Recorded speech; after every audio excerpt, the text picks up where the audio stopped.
হযরত মাওলানা শাহ আব্দুল মতিন বিন হুসাইন সাহেব দামাত বারাকাতুহু হযরতের সুনাম সুখ্যাতি দিন দিন বাড়তেছে। পরে ওই সময় হযরত আল্লাহ করাচি রহমতুল্লাহ আলাইহি বাংলাদেশে আসছেন। তো একদিন হযরত আল্লাহ করাচি মানে আমাদের দাদা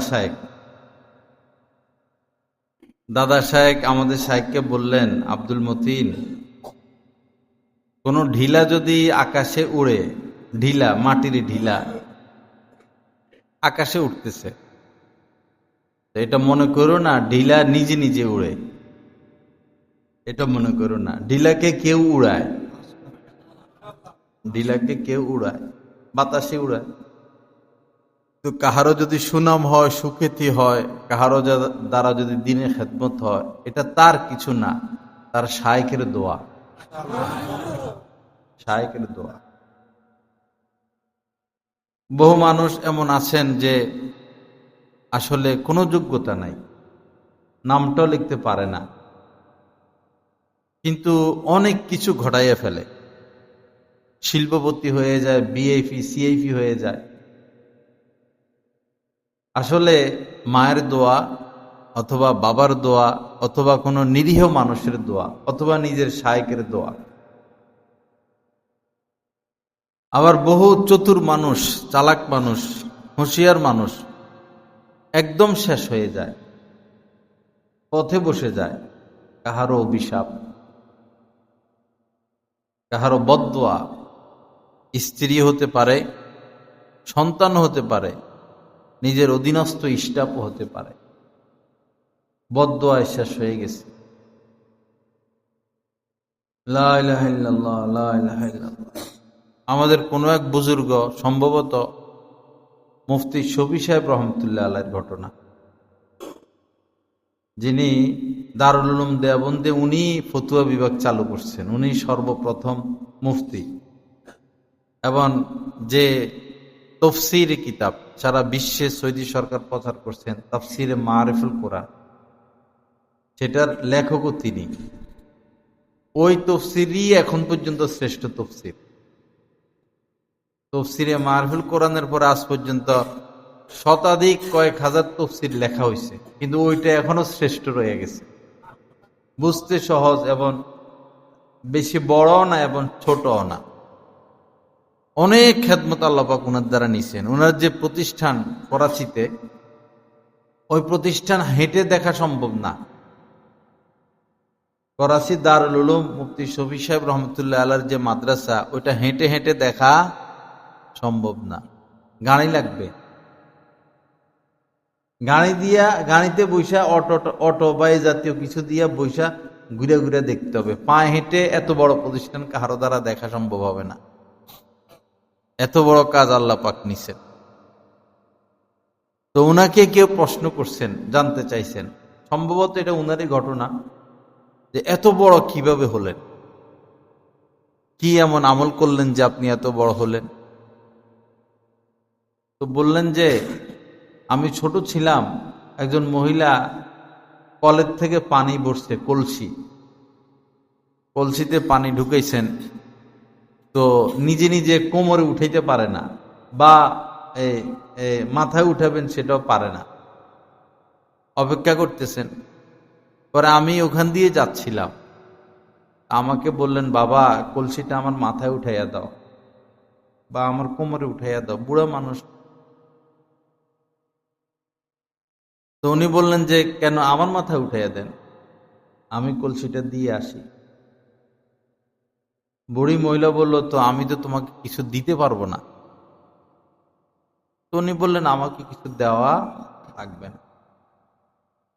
অনেক দূর বুড়ির বাড়ি, এত দূর পর্যন্ত এই কলসি একবারে ঘরে দিয়ে আসছেন।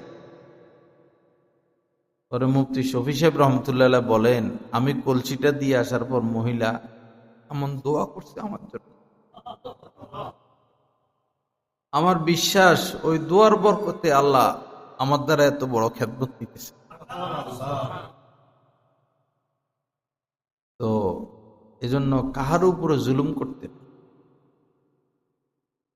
কাহার উপর না। ইবাদত বন্দেগী করে আর কতটুকু আগাইতে পারবো? আসল তো হইল দোয়া, কাহারও দোয়া। হ্যাঁ, এজন্য কোনো আল্লাহওয়ালার দিলে অবস্থান করা, দিলে স্থান করে নেওয়া, কোনো আল্লাহওয়ালার দিলে স্থান করে নেওয়া, এমন সম্পর্ক গড়া যেন উনি হাত উঠাইলে আমার নাম তার মনে আসে, হাত উঠাইলে যেন আপনার নাম তার মনে চলে আসে, তিনি যেন দিল থেকে আপনার জন্য দোয়া করতে পারেন, দিলে কোনো রাগ কষ্ট না রাখা।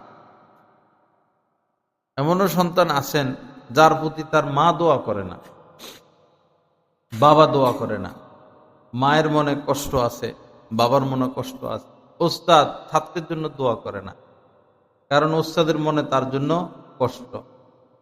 কষ্ট না রাখা, কাহারও ভিতরে নিজের জন্য কষ্ট না রাখা, যেভাবে হোক কষ্ট দূর করে দেওয়া, হাতে ধরা, পায়ে ধরা, প্রয়োজনে কিছু হাদিয়া দেওয়া, মোহব্বত রাখা। আল্লাহ পাক আমাদের সবাইকে কবুল করেন। আমাদের নবীজি মক্কার ঘটনা, বুড়ি মহিলা চলে যাচ্ছে মক্কা ছেড়া, পাশে চলে যাচ্ছে আর বকাবকি করতেছেন নবীজিকে। তো নবীজির সাথে দেখা, পরে গাড়টি অনেক বড়, তো নবীজি বললেন, তিনি মানুষের বোঝা বহন করতেন, যে আপনি কোথায় যাচ্ছেন, এত বড় বোঝা নিয়ে তো আপনি যেতে পারেন না, হাঁটতে পারেন না, আমার কাছে দেন, আমি পৌঁছায় দিয়ে আসি। পরে বুড়িমা বলল যে তো আমি তো তোমাকে কিছু দিতে পারবো না। নবীজি বললেন, আমাকে কিছু দেওয়া লাগবে না। নবীজি বোঝা নিলেন, বুড়ি হাঁটতেছেন, আর নবীজিকে গালিগালাজ, নবীজির মা বাবাকে নিয়ে, নবীজিকে নিয়ে, কোনো কথা নাই, শুনতে আছেন। একদম বুড়ি মহিলা যেখানে যাবে ওইখানে গিয়ে বোঝা যখন বুঝাইয়া দিছেন, তো তার দিলেও দাগ কাটছে যে এরকম ছেলে তো আমাদের মক্কায় নাই, পুরো মক্কা শহরে তো আমার বয়সে তো আমি এরকম ছেলে পাই নাই। তো জানতে চাইছেন যে বাবা তুমি কে, এরকম আমার জন্মের পর থেকে তো আমি এরকম ভালো ছেলে পাই নাই, কে তুমি, তোমার পরিচয় কি? তখন নবীজি বলছেন যে এই যারা এতক্ষণ গালাগালি করছেন আমি সেই মোহাম্মদ। সুবহানাল্লাহ, আল্লাহু আকবার, কি ব্যবহার দেখ! অথচ নবীজি তো বড় বংশের লোক না, বড় বংশের লোক। তো ওই জায়গায় বুড়ি মহিলা, যে তুমি যদি মোহাম্মদ হও তো তোমার ধর্মই সত্য ধর্ম। আমরা তো ভালো ব্যবহার করতে পারি না, ভালো ব্যবহার শিখি নাই স্টাফের সাথে, কর্মচারীর সাথে। কোনো এক প্রধানমন্ত্রী, নাম নিতেছি না, তো সে জেলখানায় গেলে তার সাথে তার যেই কর্মচারী মেয়ে সেবিকা, সেও জেলখানায় যেয়ে থাকে। সরকার পক্ষ অনেক চেষ্টা করছে যে ওই মেয়েকে সরাইতে পারে নাই, অনেক লোভ দেখাইছে। বিদেশে যাইতেছেন ওই সেবিকা পাশে, জেলে যাইতেছেন সেবিকা পাশে, মরণেও সেবিকা পাশে, জীবনেও সেবিকা পাশে। তো অবশ্যই এই সেবিকার সাথে সে ভালো আচরণ করছেন, তার সাথে তার মন কেড়ে নিয়েছেন। আমরা তো মন কেড়ে নিতে পারি না, এজন্য সুখ পাই না। মন কেড়ে নেওয়া, মায়ের মন কেড়ে নেওয়া, বাবার মন কেড়ে নেওয়া। ভাই টাকা পয়সা সারা জীবনে কামাবেন, মা চলে গেলে, বাবা চলে গেলে আর কার জন্য খরচ করবেন? আর খরচ করবেন কার জন্য? এজন্য নিজে একটু কষ্ট হোক না, নিজের ছেলে মেয়ে একটু কষ্ট করলে করুক না, তাদের তো ভবিষ্যৎ আছে। বিবি কষ্ট একটু করুক না, মা বাবার তো শেষের দিকে, তাদেরকে একটু আরাম দেওয়া, শান্তি দেওয়া।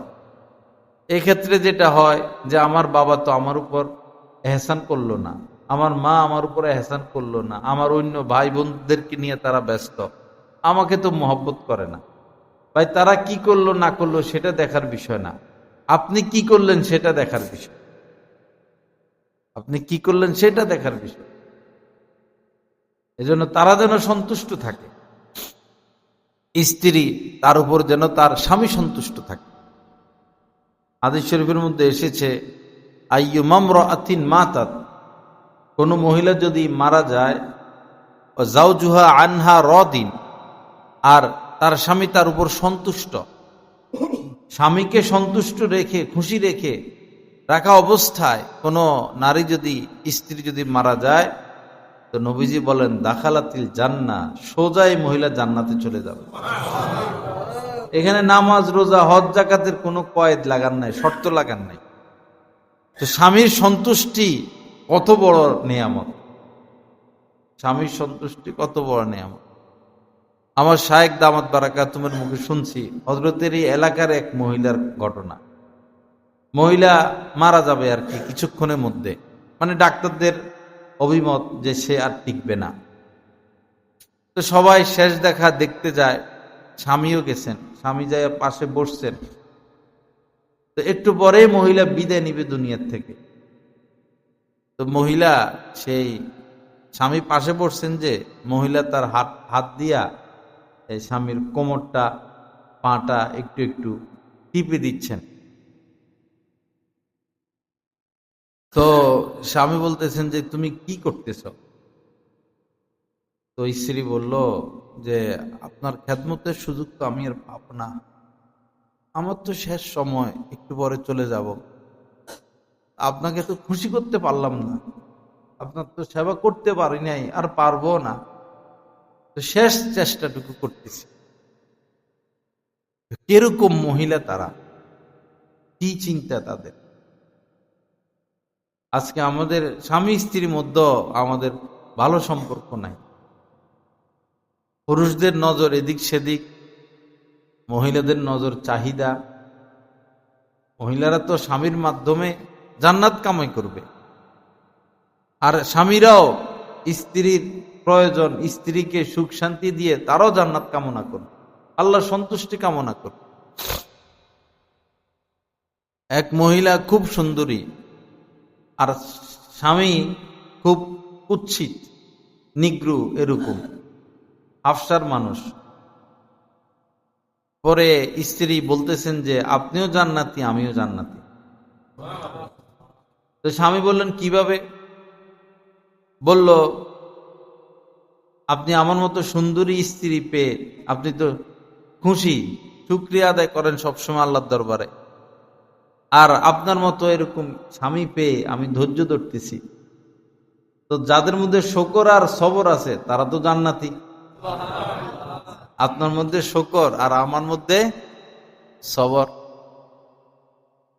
শকরেরও দরকার আছে, সবরেরও দরকার আছে। রেজা বিল কাজা, আল্লাহ পাক যাকে যে অবস্থায় রাখেন সে অবস্থায় থেকে আল্লাহ পাকের উপরে খুশি থাকা, আল্লাহ পাকের উপরে খুশি থাকা, আল্লাহ পাকের সিদ্ধান্তের সামনে মাথা নোয়াইয়া দেওয়া।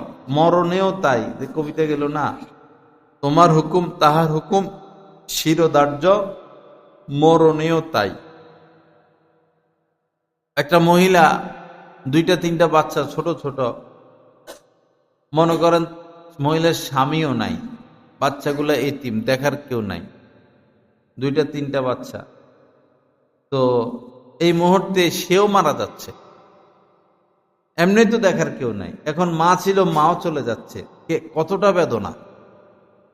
কিন্তু ওই মহিলার উচিত ওই অবস্থায়ও আল্লাহ পাকের ফয়সালার উপরে খুশি থাকে, ওই অবস্থাতেও।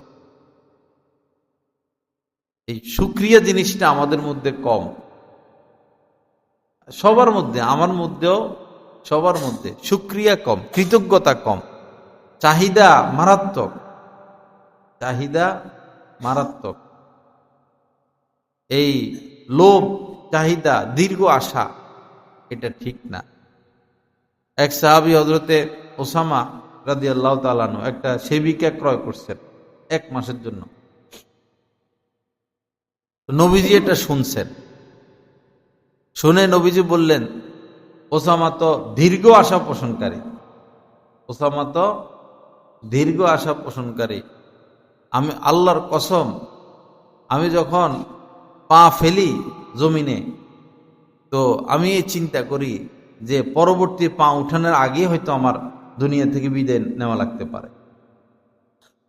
নবীজির কথা। দীর্ঘ আশা আমাদেরকে, দীর্ঘ স্বপ্ন আমাদেরকে শেষ করতেছে। সব আমরা হারাচ্ছি, কিন্তু বাস্তব কথা হইল সব ছেড়েই একদিন যেতে হবে, সব ছেড়ে যেতে হবে। সাথে কিছুই যাবে না, তিন জিনিস সাথে যাবে, তাও দুই জিনিস ফিরে চলে আসবে। মৃত ব্যক্তিকে তিন জিনিস অনুসরণ করে, পরে কিছুক্ষণ পরে দুইটা ফিরে চলে আসে। এক হলো আত্মীয় স্বজন তো সাথে সাথে যায়, পরে কবর দিয়ে আর বেশিক্ষণ থাকে না, আর বেশিক্ষণ থাকে না। এই দীর্ঘ সফর আমাকে আপনাকে একাই পার হতে হবে। বাদশাহ হারুনুর রশিদ দিনদার বাদশাহ, আর ওই জমানার এক দিনদার বুজুর্গ ছিলেন বাহলুল, মজজুব বুজুর্গ। তো বাদশাহ মাঝে মধ্যে এই বাহলুলের সাথে রসিকতা করতেন। তো বাদশাদের হাতে একটা ছড়ি থাকে, ছোট একটা লাঠির মতো। একদিন বাহলুলকে বললেন, বাহলুল ধরো, নাও এই লাঠিটা, নাও, তোমার যার ইচ্ছে তারে, না তোমার থেকে বেওকুফ কোনো লোক পাইলে তারে দিয়ে দিও। বাদশাহ বললেন, কি এই ছড়িটা নাও, তোমার থেকে বেওকুফ কাউরে পাইলে এই ছড়িটা দিয়ে দিও। বাহলুল এটা হেফাজতে রাখছেন। পরে বাদশাহ শয্যাশায়ী মারা যাবেন, সবাই শেষ দেখা দেখতেছে। বাহলুলও গেছেন এই লাঠিটা নিয়ে, আস্তে আস্তে গেছেন। যাইয়া পরে বাদশাহ বলতেছে, বাহলুল অনেক দীর্ঘ সফর, কোনো সামানা সংগ্রহ করতে পারি না, খালি হাতে যাচ্ছি। বাহলুল বলতেছে, হযরত আপনি না কোনো এলাকায় গেলে সে এলাকায় 1 সপ্তাহ 15 দিন আগে সৈনিক পাঠায় দেন, রাস্তায় সৈনিক পাঠান। আজকে কি এমন সফর যে কোনো সৈনিক কিছু পাঠান নাই? 50,000 1 লাখ সৈনিক পাঠাননি, অস্ত্র শস্ত্র সহ। তো বাদশাহ বলতেছে, বাহলুল তুমি আগের মতোই বেকুব থাইকা গেলা, এই সফরে কি আর সৈনিক পাঠানো যায়? এটা তো মৃত্যুর সফর, এখানে তো সৈনিক পাঠানো যায় না। পরে বাহলুল ওই লাঠি ছড়িটা বাইর করছে, বাইর করে বাদশার হাতে দিচ্ছে। পরে বাদশাহ বলল, বাহলুল তুমি আগের মতোই বেকুব থেকে গেলা, তোমারে না বললাম তোমার চেয়ে বেকুব কাউকে দিতে? তো বাহলুল বলল, হযরত ছোট ছোট সফরে হাজার হাজার সৈনিক পাঠান, এত এত ব্যবস্থাপনা, উট বোঝাই করে খাবার দাবার বেডিং পত্র নিয়ে যাইতেছেন, যেই সফর থেকে জীবনে কোনোদিন ফিরে আসবেন না, সেই সফরে যাচ্ছেন খালি হাতে। আপনার চেয়ে বেকুব আর কে আছে? আপনার চেয়ে বেকুব আর কে আছে? আমার ভাইরা, একটু মনটাকে নরম করি, কুদৃষ্টি করতে পারবো, কত করবেন, কত দেখবেন, মোবাইল চালাইতে পারবেন।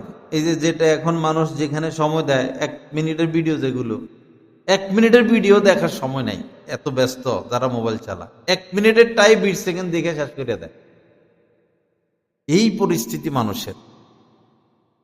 আপনি দেখতে পারবেন রাতকে রাত, মাসকে মাস, বছরকে বছর ফেসবুক চালাতে পারবেন, কিন্তু পাচ্ছেন কি? পাবেন। দিলটা কালো হচ্ছে, দিলটা কালো হচ্ছে, আল্লাহ পাকের সাথে দূরত্ব তৈরি হচ্ছে, আল্লাহ পাকের সাথে দূরত্ব তৈরি হচ্ছে। অশান্তির আগুনে জ্বলতেছে তারা, অশান্তির আগুন। খারাপ জিনিস দেখলে অশান্তি লাগে, তাদেরকে তো পাওয়া যাবে না। এই সুন্দরী সুন্দরী মহিলা, এদের উলঙ্গ দেহ, এদেরকে তো পাওয়া যাবে না। তো দেখে দেখে শুধু মন খারাপ, দেখে দেখে মন খারাপ, কষ্ট, দেখার স্বাদটা শুধু পায়, কিন্তু চাওয়া পাওয়ার কারণে, চাওয়ার চাহিদা পুরা না হওয়ার কারণে পরে কষ্ট পায়, মন খারাপ হয়। হ্যাঁ, তো এর থেকে কত ভালো হইতো নজরটা হেফাজত করতাম, দিলটা হেফাজত করতাম, কোনো আলেমের কাছে নিজেকে ন্যস্ত করতাম, কোনো আলেমের কাছে নিজেকে ন্যস্ত করে দিতাম। এটাই আমরা পারলাম না, নিজেকে ন্যস্ত করতে পারলাম না। অভিমান, হ্যাঁ, চাওয়া পাওয়া, নিজেকে মিটানো বড় ভারী বিষয়, নিজেকে মিটানো বড় ভারী বিষয়। আল্লাহ রাসূল যখন মুতার যুদ্ধে পাঠাচ্ছেন সাহাবায়ে কেরামকে, তো তিনজন সাহাবীর নাম বলছেন। যে প্রথমে কার নাম বলছেন? হযরত যায়েদ, যে পালক পুত্র, যে আল্লাহ রাসূলের কলিজার টুকরা হযরত যায়েদ। হযরত যায়েদ তো গোলাম ছিল না, তাকে জোর করে বিক্রি করে দিছে বাজারে।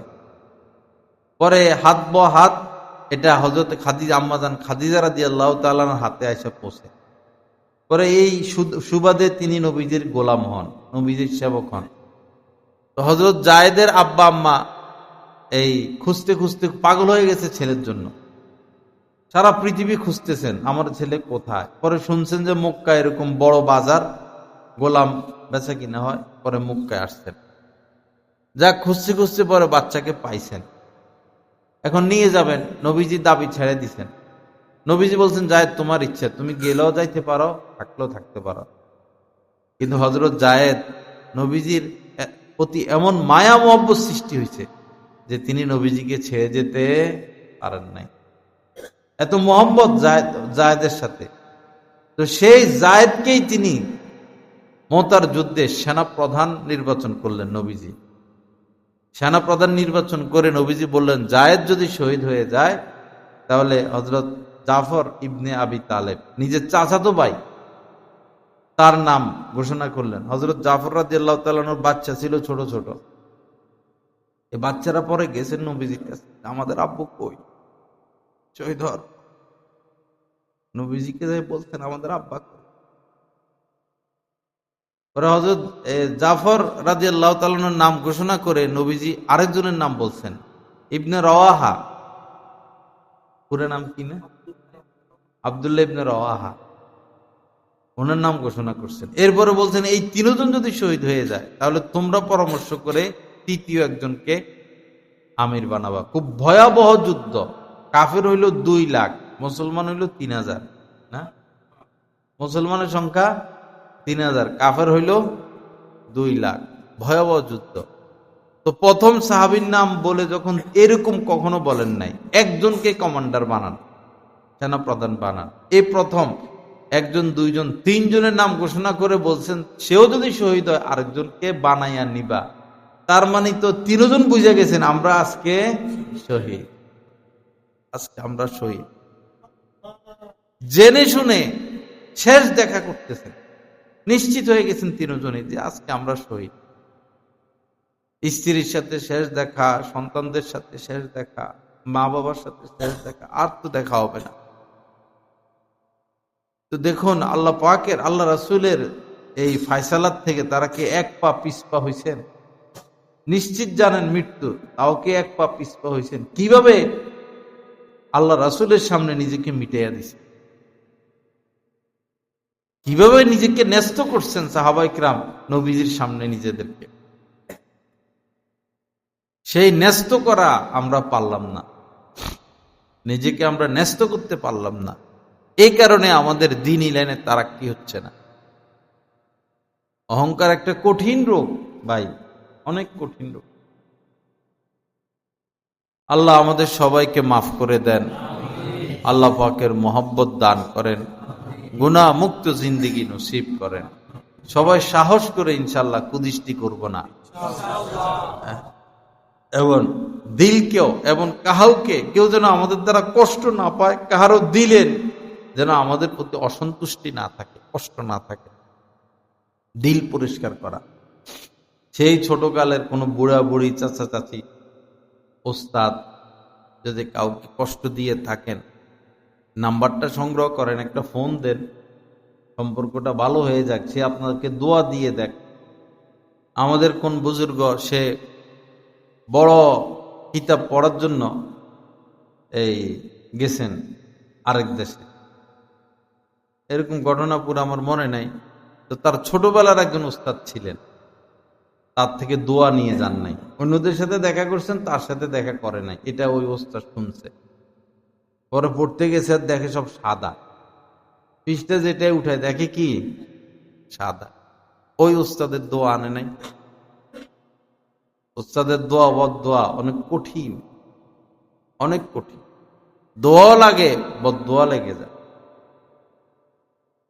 লা ইলাহা ইল্লাল্লাহ। হাদিস শরীফের মধ্যে এসেছে, হাদিসে কুদসি, আল্লাহ পাক বলেন, মান আযালি ওয়ালিয়ান, যে আমার কোন ওলিকে কষ্ট দেয়, আল্লাহ পাক নিজে বলতেছেন, যে আমার ওলিকে কষ্ট দেয়, ফাকাদ আযানতু লাহু লিল হারবি, তার সাথে তার বিরুদ্ধে আমার যুদ্ধের ঘোষণা, তার বিরুদ্ধে আমার যুদ্ধের ঘোষণা। এজন্য আল্লাহ ওয়ালা যারা, তাদেরকে কষ্ট দিতে নাই, কষ্ট দিতে নাই, তাদের থেকে দোয়া নিতে হয়। এখন আমরা তো ঠেকা আল্লাহ ওয়ালাদের কাছে, কারণ আল্লাহকে পাইতে তো হবে। রাস্তা তো, তারা তো সেতু, তারা তো মাধ্যম, তারা রাস্তা দেখাবেন, এজন্য তাদের সোহবত। দূরে দূরে থাকলে তো ইবাদত বন্দেগী করে, অনেকে করতে থাকবে, কিন্তু আল্লাহকে পাবে না। থানবী রহমতুল্লাহ আলাইহি বলছেন, কেউ যদি আজীবন কোনো গুনাহ না করে, ইবাদত বন্দেগী করে, সে মারা গেলে জান্নাত তো পাবে, কিন্তু সে আল্লাহকে পাবে না, সে আল্লাহকে পাবে না। আল্লাহকে পাইতে হইলে কোন আল্লাহওয়ালার সোহবত। ওয়াজাবাত মুহাব্বাতি লিল মুতাহাব্বিনা ফিয়া, হাদিসে কুদসি নবীজি বলেন, ওই লোককে ভালোবাসা, ওই বান্দাকে ভালোবাসা আমার উপর ওয়াজিব হয়ে যায়, যে বান্দারা একজন আরেকজনকে আমার জন্য মহব্বত করে। যেমন আপনি কোনো আল্লাহওয়ালাকে মহব্বত করলেন, ওই আল্লাহওয়ালাও আপনাকে মহব্বত করেন। এই মহব্বতের মধ্যে কোনো পদ নাই, দল নাই, আর্থিক কোনো বিষয় না, আল্লাহর জন্য এই মহব্বত। এই মসজিদে কত মানুষ জুমা পড়তে আসে, তা আমি তো চিনিও না, সবাই আমি চিনিও না, সবাই কি বেশিরভাগ আমি চিনি না, তো আসে তো মহব্বতে আসে। আবার দেখুন, এই আলহামদুলিল্লাহ এখানে আজকের যে অনুষ্ঠান, প্রায় 1000 মানুষের খাবার দাবারের ব্যবস্থা। আবার প্রতি জুমার দিন 250-300 মানুষ হয়, খাবার দাবারের ব্যবস্থা। কত আল্লাহর বান্দারা শরীক থাকতেছেন, চেষ্টা করতেছেন। তো এই যে মোহাব্বত, এটা কিসের জন্য? আল্লাহর জন্য। অজাবাত মুহাব্বাতি লিল মুতাহাব্বিনা ফিয়া, আল্লাহ পাক বলেন, পরস্পর দুইজন একজন আরেকজনকে ভালোবাসে আমার জন্য, তো তাদেরকে ভালোবাসা আমার উপর ওয়াজিব হয়ে যায়। আল মুতাজালিসিনা ফিয়া, পরস্পর একসাথে বসলো, এটা আরো বেশি শক্ত দলিল। একসাথে বসলো, আমরা এখন একসাথে বসছি, আমাদের দুনিয়ার কোন উদ্দেশ্য আছে? উদ্দেশ্য হইল কে? আল্লাহ।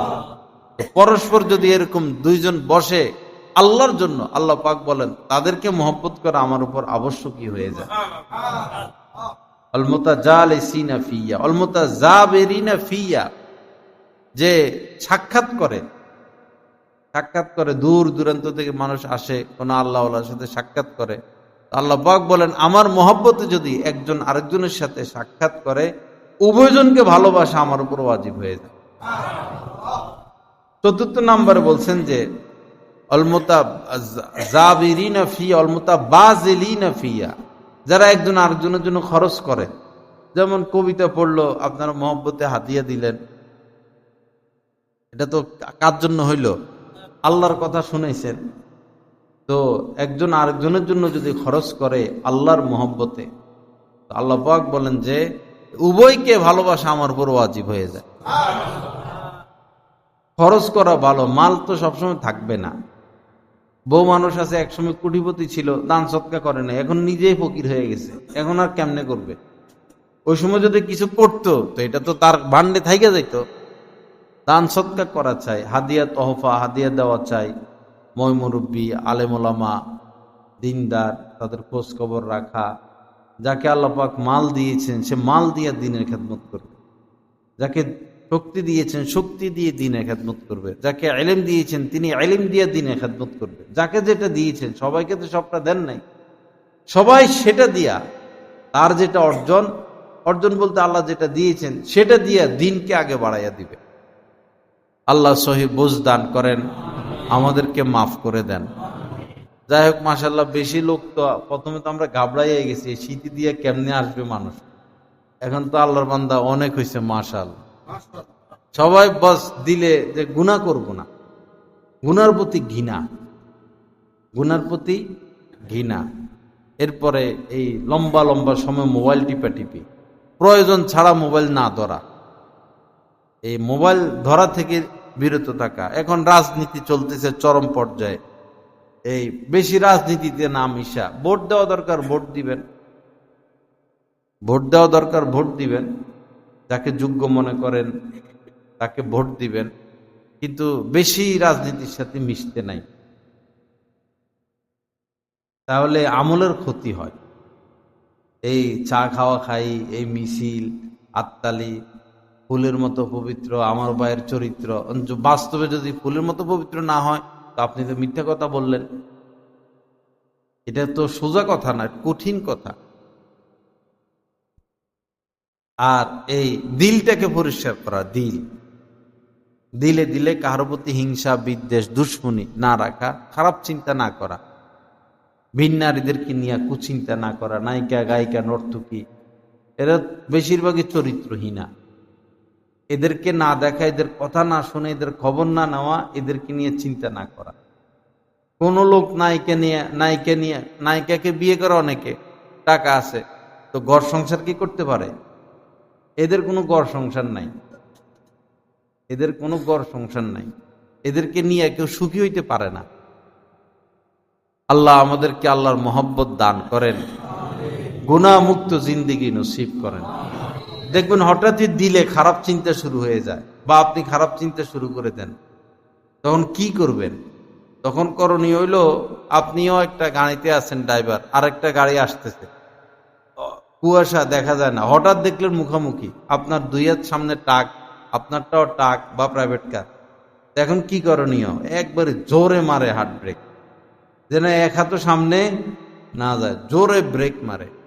ঠিক যখন দেখবেন হঠাৎই দিল খারাপ দিকে চলে যাচ্ছে, খারাপ চিন্তায় ব্যস্ত হচ্ছে, ডাইরেক্ট ব্রেক মেরে দিবে। সাথে সাথে কি মারা? ব্রেক মারা, যেন এই কুচিন্তাটা আর বাড়তে না পারে। দিল কালো হয়ে যায়, ভিন নারীদেরকে নিয়ে চিন্তা করলে দিল কালো হয়ে যায়। এজন্য মহিলারাও ভিন পুরুষকে নিয়ে চিন্তা করবে না। মহিলারা এই যে যারা ভাইরাল বক্তা, এদেরকে দেখে মোবাইলে, তো এটা তো পরপুরুষ না, পরপুরুষকে দেখা কিভাবে জায়েজ হবে? ভাইরাল হয় তো সাধারণত দুই গুণে, এক হইল কণ্ঠটা সুন্দর, আর মহিলারা কণ্ঠের পাগল, আরেকটারও চেহারা সুন্দর, আর মহিলারা চেহারার পাগল। ভাইরাল করে যে মহিলারা করে, মূলত চেহারা সুন্দর, কণ্ঠ সুন্দর।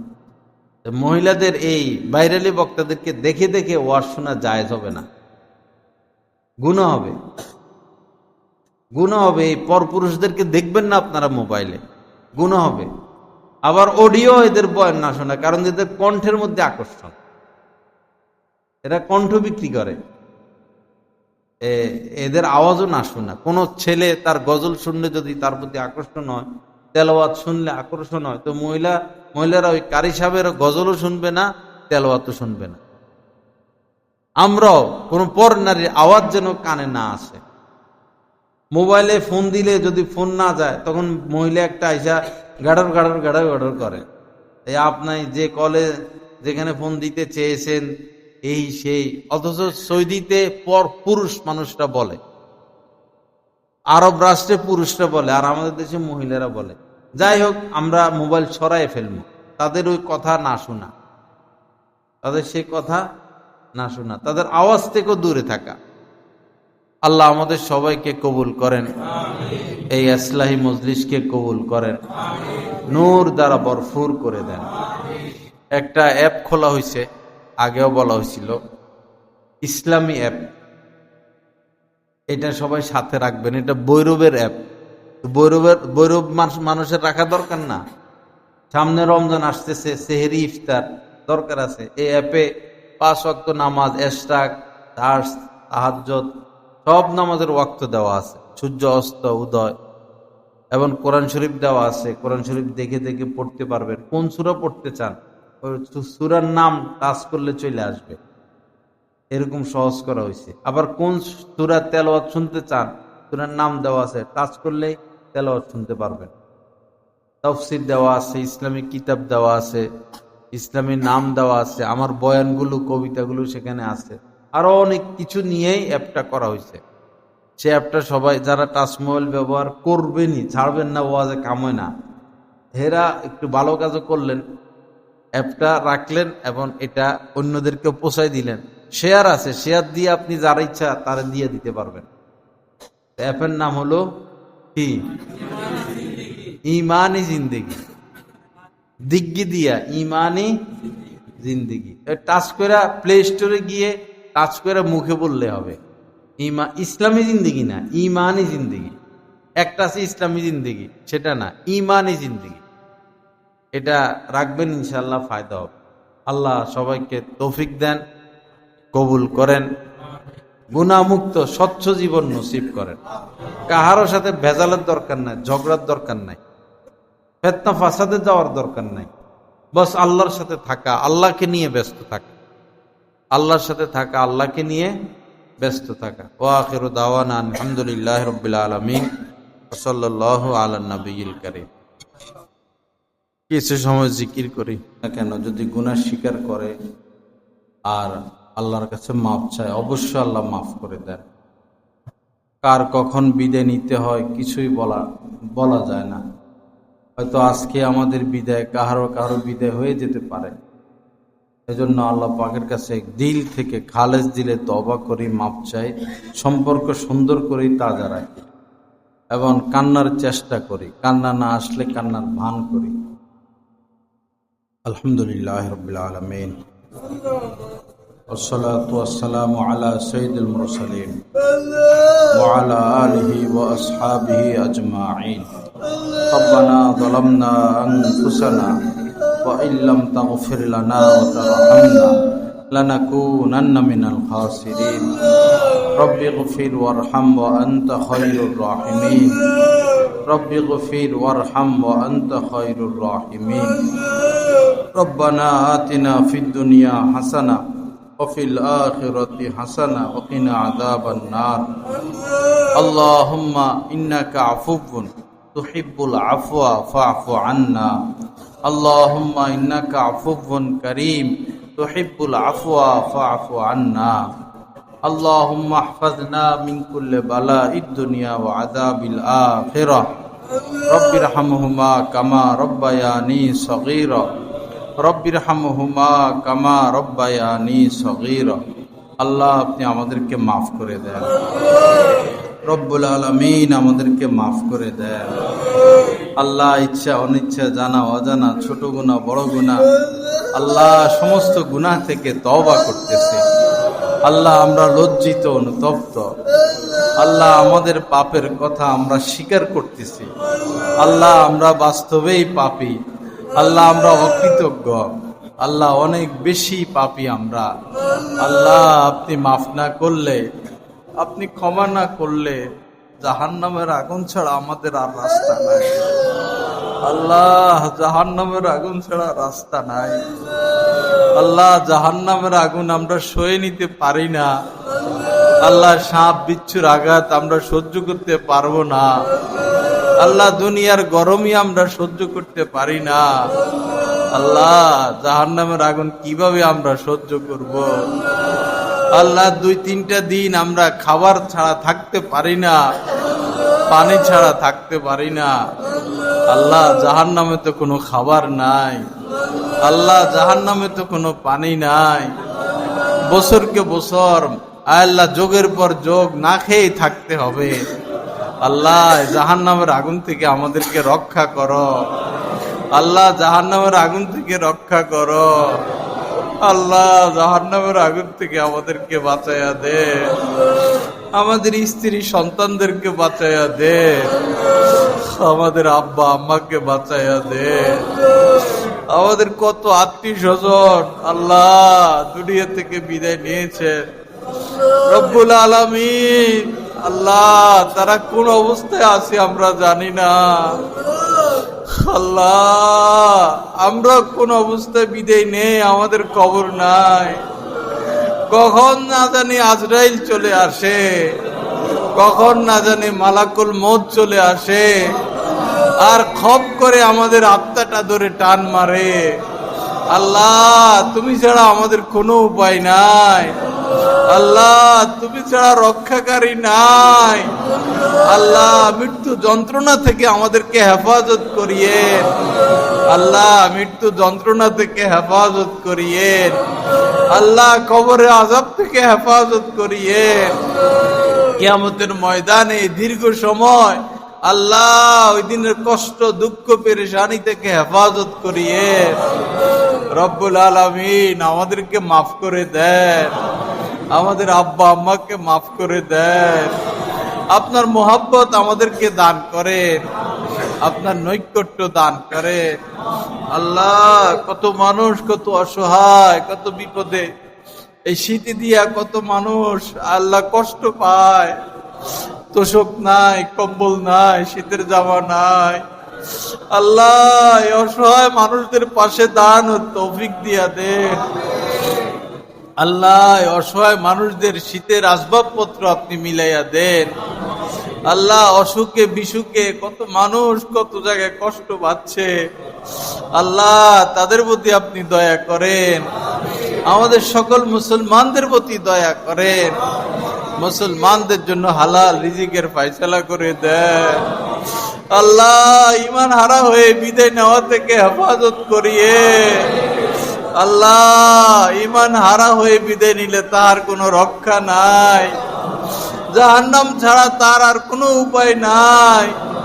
আল্লাহ, ঈমান তাকওয়া আপনার মোহাব্বত নিয়ে বিদায় নেওয়ার তৌফিক দিয়া দেন।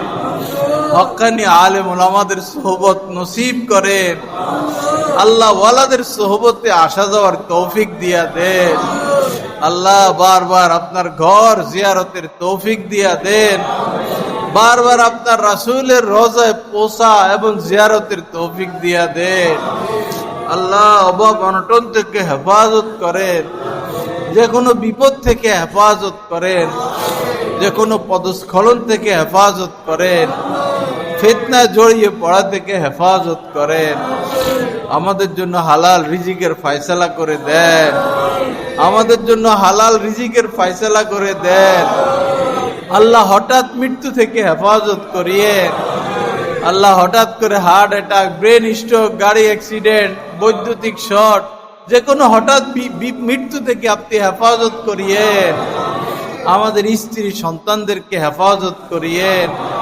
সমস্ত মুসলমানদেরকে আপনি হেফাজত করেন।